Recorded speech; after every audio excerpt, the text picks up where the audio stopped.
No niin, tervetuloa tänne 8B-luokan äidinkielen tukiopetukseen. Mikä pitäis turpansa kiinni, Ketään muuta kuin sinä toivoit. Ai jaa. Kahdestaan tänne. Okei, wow. Tässä mä tein tänne 5 sana-arvoitusta ja sinun tehtävänä olisi nyt arvata nämä. Ai. Siinä ensimmäinen kohta. Mikä voisi sopia siihen? No miltä vittu näyttää? Olisiko vaikka tissit? Ei nyt sentä. Siis... Mitä vittua, tissit?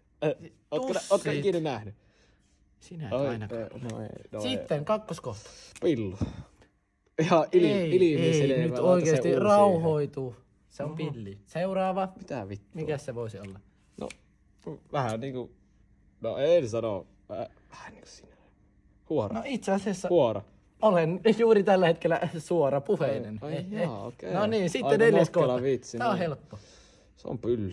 Sitä sä et oo ikinä saanut. Kohta saat haistaa. Se on hylly ja sitten 5.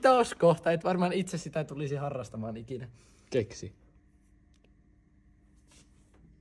Tää oli seksi. Ei. Kiitos. Opettaja, Voit mitä lähteä vittua? vittuun täällä. Mitä vittua? Voit lähteä vittuun.